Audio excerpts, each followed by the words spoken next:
Hello everyone, this is Nigeria Mindset. I'm Dr. Nana Aisha Akezi. If this is the first time you are seeing this video, it is a weekly social awareness, motivational and educational program on YouTube. Welcome to the program. Last week, I posited my fundamental disagreement with the notion that government and leadership are solution to all problems currently facing Nigeria. I disagree with that notion because we know that there are so many problems we have in Nigeria. Why I agree that in a democratic system like that of Nigeria, government should account to the people they serve.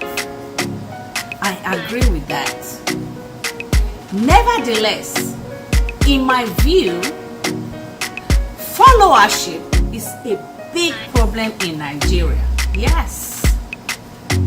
We must now understand that followership in Nigeria is a very big problem that is also confronting Nigerian society. Remember that followership is the action by people in subordinate roles.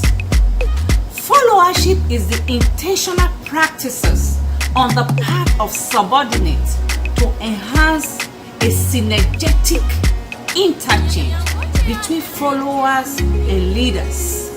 So followership and leadership, they work hand in hand. Even within an organization, followership involves a specific set of skills that complement leadership. That means both the employees and the leaders, they work hand in hand, to bring out the best of that organization.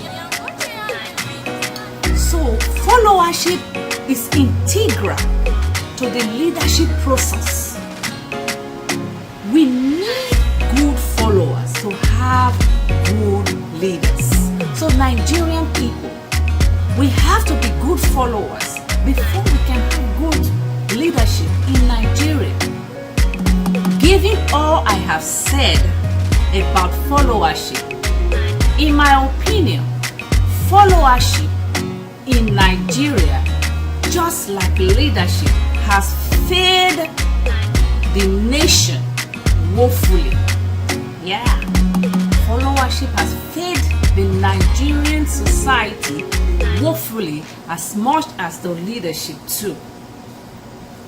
In addition, last episode we discussed a factor known as industry-based knowledge that leads to business success and profitability. In that edition, we explained that understanding your industry enhances a business owner's capability of making good decisions and providing good advice to clients and customers regarding the products and services they offer. We emphasize that small business owners or potential small business owners who wants to come into a business must learn the basis of businesses. The businesses they want to come into, they must learn the basic things about that business. The features and benefits is important for you as a business owner to learn the features and benefits of the products you are, providing to your customers. So today we shall continue with our series on how to start and sustain small businesses. We shall revisit the importance of customer services for achieving success of small business ownership.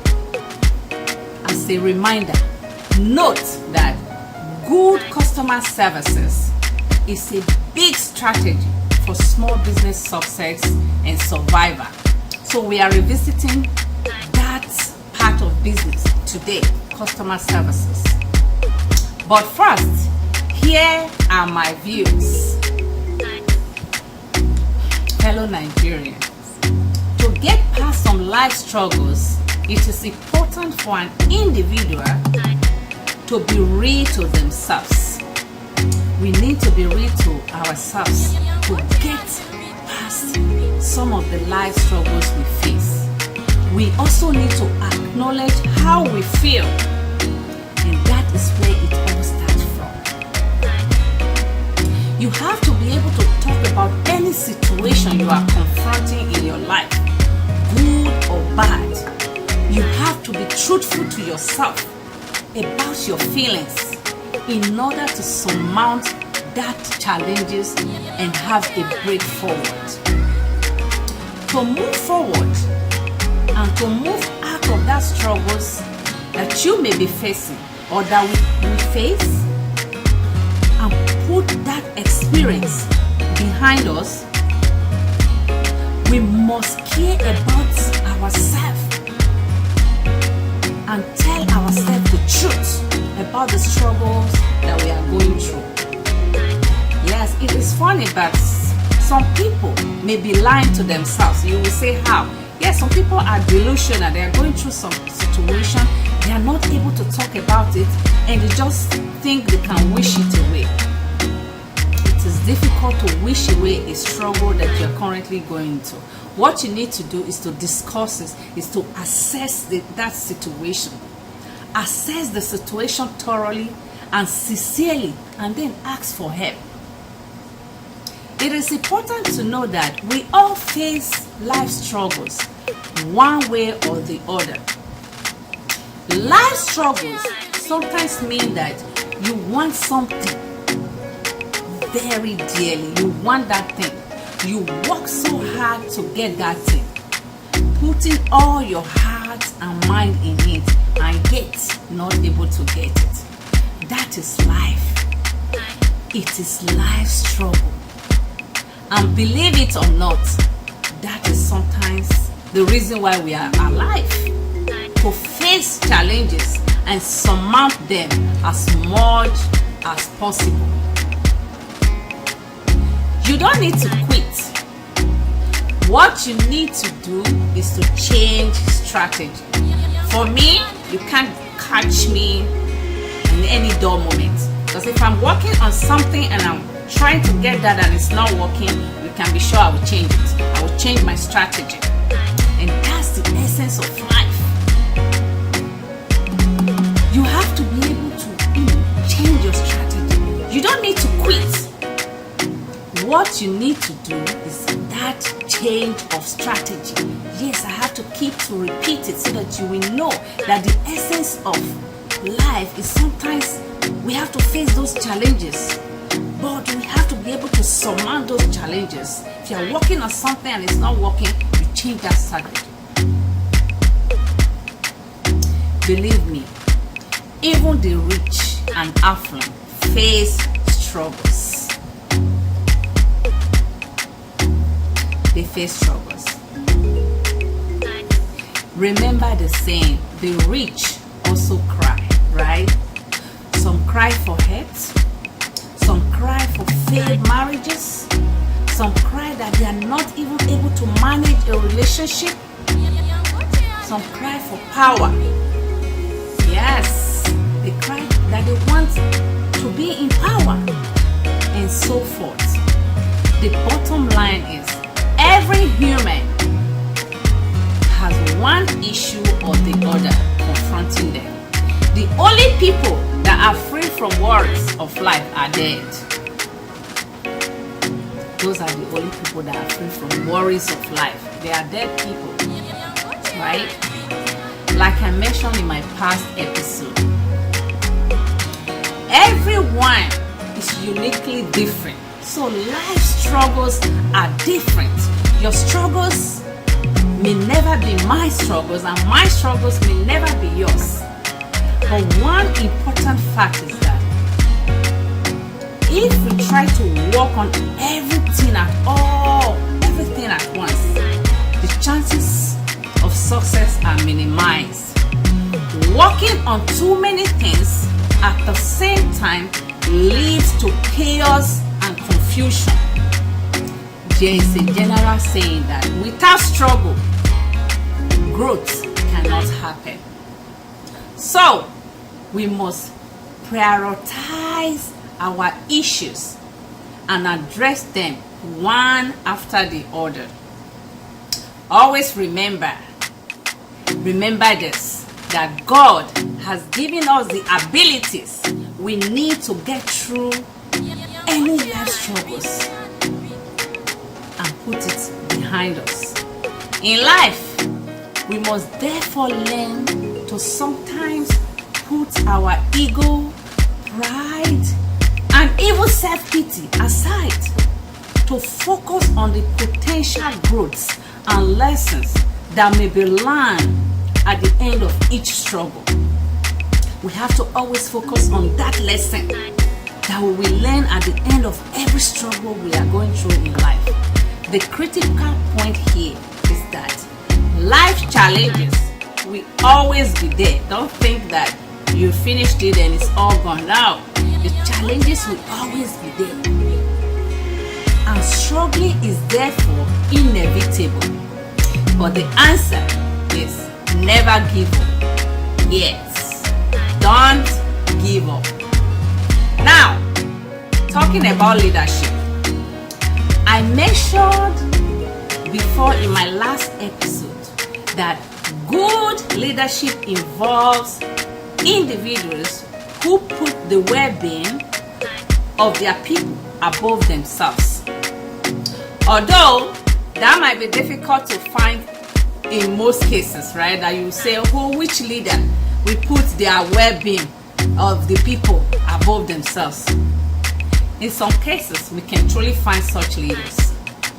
Research revealed that an essential element of a good leader involves the ability of an individual to motivate subordinates towards producing superior performance without being overtly authoritative.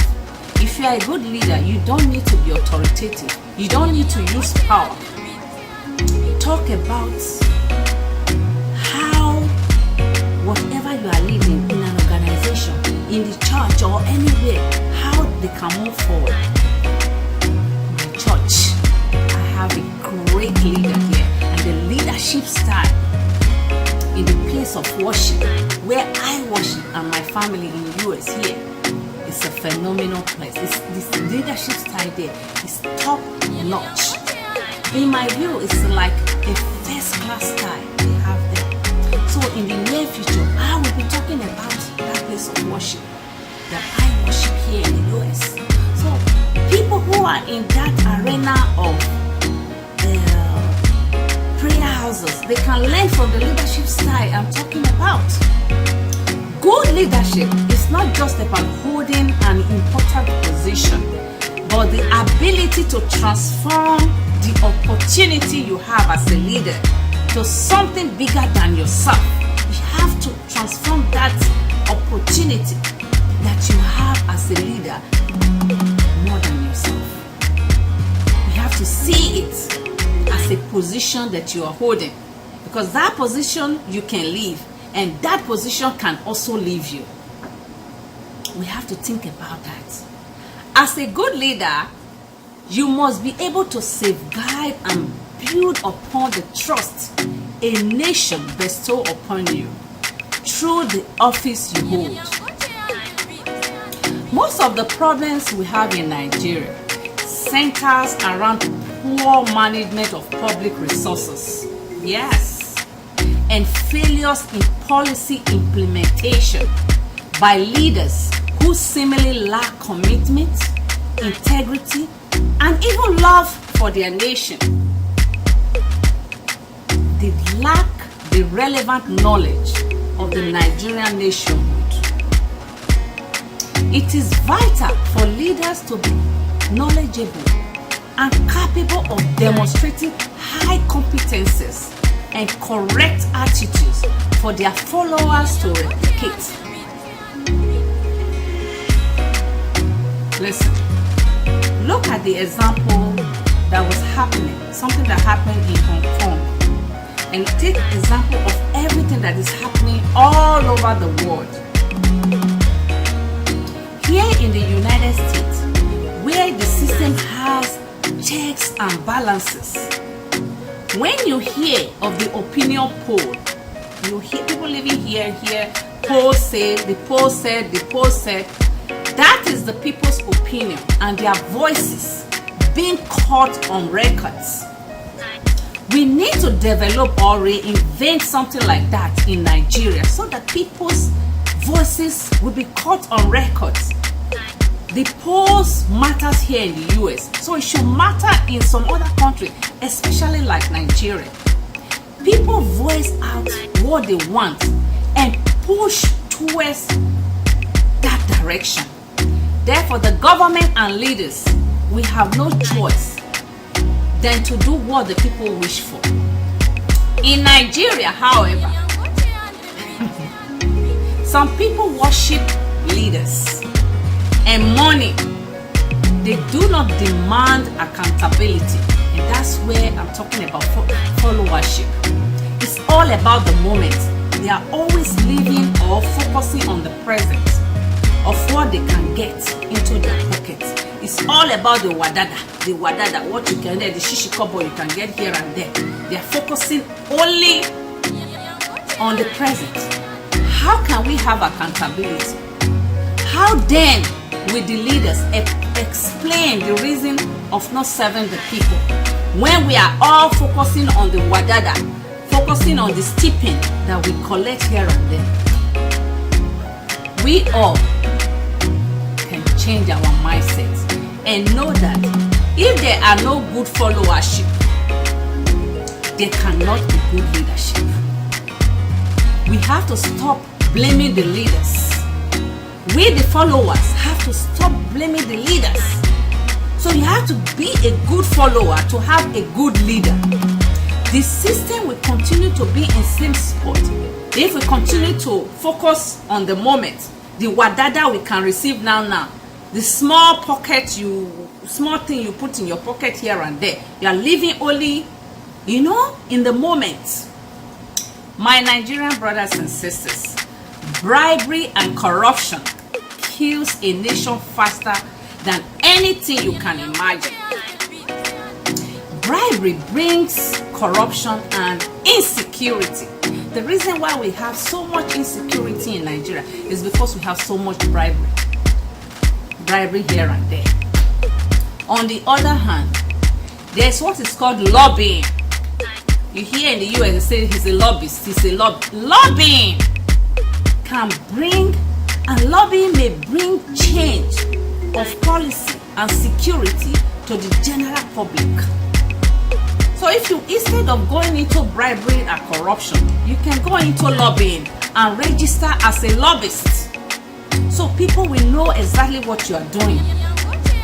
Because in most developed countries, so long you register as a lobbyist, it's not illegal, so it's legal. It's only when you do not register as a lobbyist and you are trying to change policy to favor that without the people knowing that you are a lobby, that is when it becomes an issue. So in Nigeria, we should stop engaging in this bribery and corruption thing. Again, it's a pity that another independence is knocking on the door. In few weeks, you hear independence, everybody will be marching all over the place with nothing much to write home about. The Nigerian situation in particular, there is no stable electricity supply. How can we even explain that? That after over half a century since independence, we still don't have steady electricity supply. How do we explain that? How? Who do we talk to about it? But nevertheless, I am confident that change is coming. I am confident that if we all can gradually change our mindset, maybe this coming independence might be the turning point. Who knows?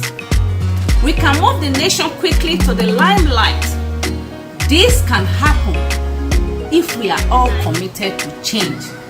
And we should. We have no choice. Like I said, that home is home. Nigeria is our home. Because even the people who are flying jets here and there, they come abroad and spend just days, weeks, and go back to Nigeria because that is their home and that is where they are respected, including the leaders. Whether you are a politician, you are a business person, or whoever, you are an ordinary person, including me, I know that Nigeria is my home. So when I'm in Nigeria, I feel differently than when I'm here in the US. You know, so we need to do everything we can in our ability to solve the issues that we have in Nigeria, especially those who are able to do something. They need to start thinking about that. So this independence that is coming should be like a turning point for us to start thinking that we need to do something to move Nigeria forward. You will agree with me that our followers in Nigeria is equally tainted by corruption in Nigeria, just as the leadership. Otherwise, how can one explain the fact that followership is responsible for giving life to celebration of mediocrity and corrupt leaders? They celebrate them. If a sizable number of followers have no issues with collective stipends from corrupt leaders, the small wadada here and the small shishikobo here, to vote for such individual to lead, who can we blame? Who do we blame? If we find pleasure to celebrate many undesirable leaders' actions by collecting stipends, you collect stipend and sell out your vote. Who do we blame? That leaders are solely responsible for the problem? No. The followers are equally tainted because of this small shishikobo we are collecting. Then they will vote out their own rights. Fellow Nigerians, the time has come for us, all of us, to change our approach to following. A proper coordination between good leadership and followers is what can get us El Dorado faster. That's the only way we can get to our promised land. So, the leaders we now understand what it means to serve, because right now most leaders do not know the reason why they are even in the office. They are just collecting and collecting. Ghana must go here and there, and the followers are cheering them up. How would they think about something that will be better? Instead, they will just collect and take it to abroad, collect and take it to abroad. So we need to start thinking inward, looking inward, and how we can move Nigeria forward. Having said that, now talking about corporate social responsibility, because social responsibility is a general theme of this program, giving back to the society. Let's not forget, because that's the major theme of our program, how to encourage people to give back to the society, our society in Nigeria. In the last episode, I mentioned how successful corporate bodies in Nigeria, companies like Rocharis Limited and likes, can give back to the society. They can give back by diversifying into other products and services to achieve strategic fit. Because in business, there is what is called strategic fit. In that process, they will be giving back, solving societal problems, while also impacting on corporate social responsibility. I would like to buttress further on that point, that social contribution or the act of giving back to the system does not always translate into spending without getting something back. Does not always translate into spending without any return back as an organization. It simply means giving back to solve societal problems without counting the cost. For instance, The principle of strategic fit details the degree to which any organization is willing to match its resources and capabilities with the opportunities in the external environment. In relative to the Nigerian business environment, I believe that organizations like Charis and so many others who are already known to be doing great things for the Nigerian labor market, at least that I can testify that organizations like Charis are employing large numbers of people to reduce unemployment in Nigeria, and that's a good thing that they are doing. They can develop a process for business enlargement and varying its range of products, of feed, of operation through diversity, so they can diversify into medical and health services. Yes, you heard me right. Medical fit, they can do that. Big organizations like that in Nigeria, privately owned, can diversify from whatever they are doing now into other, businesses like healthcare. Recall, when we started this series, we stated that most businesses have started to address customers' needs and solve customers' problems. That means most businesses have started to solve community problems, state problem, nation's problem, or general problem that is happening. So most businesses have started to address customers' needs and solve customers' problems. That includes societal problems. In Nigeria, healthcare facility is a need, is a big problem. And having a first-class hospital will solve some of that health problems that we're having in Nigeria. This is not going to be free. I'm not asking the organization to set up a big hospital and make it free. Free has no value. Just like you walk into any business to pick something without paying. So if they go into diversity, into medical field, for instance, companies like the Charis I mentioned and so many other companies, it will only reduce and solve the uncertainty of no good hospitals in Nigeria. They are going into that will help reduce that uncertainty. Like some people who wants to go, from the US or wherever, they might be afraid that there are no good hospitals in Nigeria.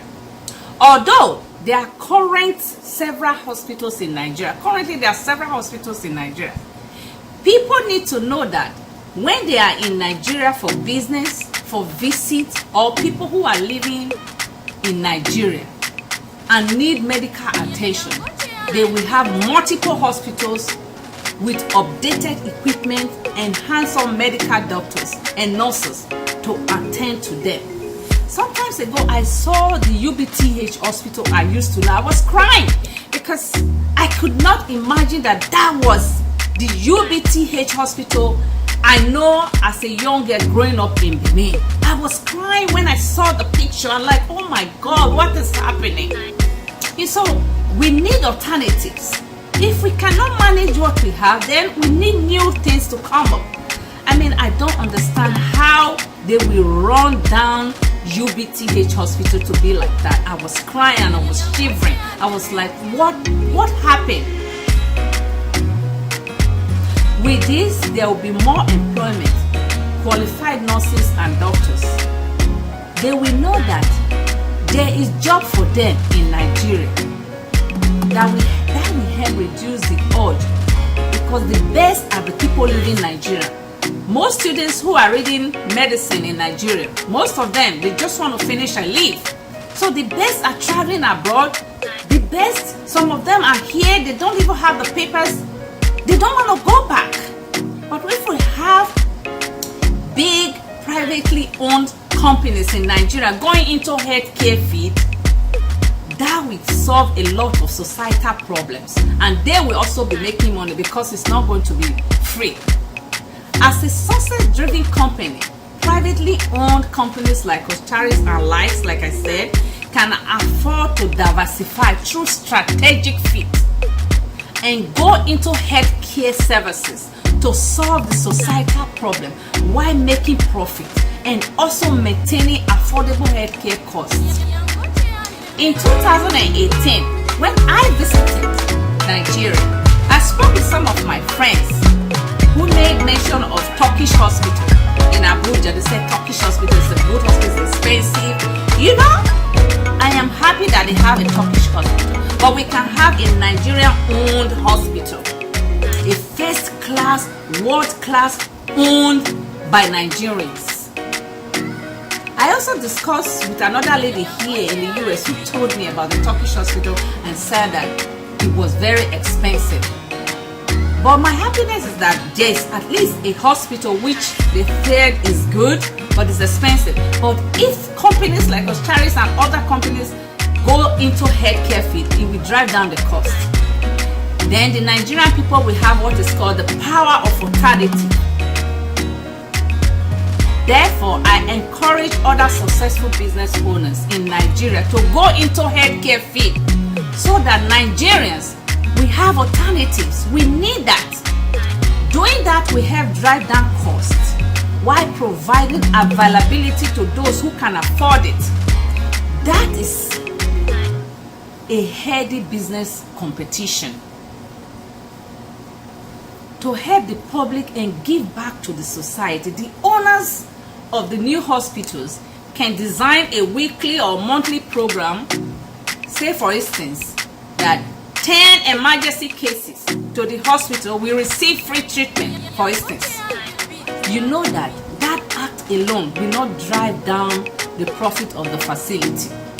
Instead, it will help create awareness for that facility. Many of the big hospitals here in the US are owned privately by private companies, counties, churches like Methodist Church. They have big, like Catholic Church, they have big hospitals. You know, they have a lot of hospitals owned privately. So you have alternatives. The only thing they are talking about here is insurance. Even then, there are insurances for everyone. It's just which one do you want? So we need to have alternative in Nigeria. So if we can have big companies in Nigeria owned by Nigerian citizens to build great world standard hospital in Lagos and Abuja, to provide alternative to people who travel outside for medical purposes, it will serve the need of the medical problems for Nigerian populace. The organization will be providing basic needs to Nigerians while also making profits. What we need is the availability. People who travel down to places like Ghana and Cote d'Ivoire for issues such as toothache, we then have a choice. And people who are talking about Turkish hospital right now, we have a choice. I seriously encourage those big organizations in Nigeria to start looking into investing in healthcare field. You need to start looking into that. You don't need to be a doctor to have and own a hospital facility. You just need to have the resources. Once you have the resources, then you can then employ consultants to facilitate the project, both business and medical consultants from abroad or around Nigeria to help you with that project. And to have it like that of the thing that they have in abroad, then you will have to, work with the people abroad. So I encourage them to diversify to healthcare industry that will now solve other issues Nigerians are facing, which regard to health problems that we're having in Nigeria, and people are traveling to Ghana and Cote d'Ivoire and neighboring countries for little treatment of a MRI. You want to do scan and you be thinking of traveling abroad, but we need to have it in Nigeria. So strategic fit can be used actively to evaluate the current strategic situation of any company, as well as opportunities such as merger and acquisition of organizational divisions. For example, there's a company here in the US called Coke Industry, the Koch brothers. People living in the US know about the Koch brothers. Here in the US, they are the second largest private company in America. The industry has a diverse set of businesses within the United States and across the world, which include from fuel production, tissue paper, glass for automobiles, chemicals, name it, they are into it. Yes, I encourage successful companies in Nigeria to go into healthcare and diversify for competitive advantage. It will go a long way to help us in Nigeria, that we have multiple, first class hospitals in Nigeria. That said, for the past couple of episodes, we have dwelled on factors of small business success. In particular, I explained the importance of customer services for achieving success of small business ownership. Today, and for emphasis, I will revisit customer services and satisfaction. We will expand on customer service. Customer service is about making customers feel comfortable enough to want to do business or continue doing business with you. That is what customer service is about. Customer service is the heart, the mind, and the soul for small business success. According to Maya Angelou, she posited and said, I have learned that people will forget what you said. People will forget what you did. But people will never forget how you make them feel. So think about that as a business owner. When a customer walks into your place of business, how you make them feel. So it is important to treat our customers right and tell them the features and benefits of the product or services we offer in our business.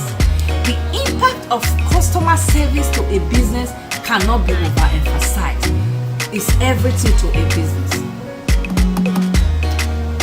The 6 major steps for good customer service in sales process involves greetings, as simple as that. That is bigly in business. Greetings, determining needs. When the customer walks in, you want to know why the customer walks in or what the customer needs. Product or services presentation. You have to be able to take, for instance, a remote and present it to the customer. Product demonstration. You need to know all of that. Purchase discussion. You have to be able to engage the customer and discuss with the customer. Pro service delivery. Purchase follow-up. It's not after the business and that's it. You need to know how to. The phone numbers you collect is for follow-up.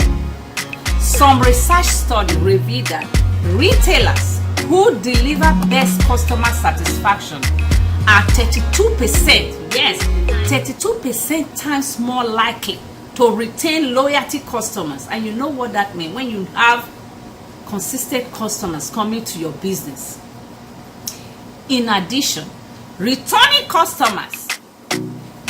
satisfied customers spend more money as added gross profit for sales in your business. So customer service is very important for us to know in our business. So next week, I shall introduce you to a 4-stage model in business. Fellow Nigerians, Nigerian leaders, do something to make the nation better.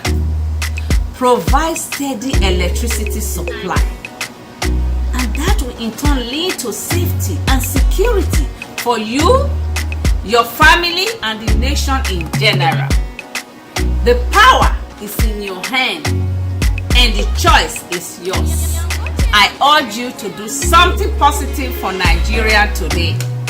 Thank you for joining me on the program today. Please join me next week for continuation of our discussion on this series and issues in Nigeria with tips and possible solutions. My website, as always, is standingbyyourdream.com. Check out some of our research book. This is one of them, Consumer Behavior That Influence Purchases of Replicate Entertainment Products. You can check this out, and this is very important for business owners. Strategies for successful small business ownership in an unstable economy. So this one you can buy on the Amazon. This one is another one, which is Cultural Adversity and the Making of a Scholar. All of this you can find anywhere internet is available. Of course, some of our peer-reviewed articles can be found on ResearchGate website. I see you next week. Bye-bye.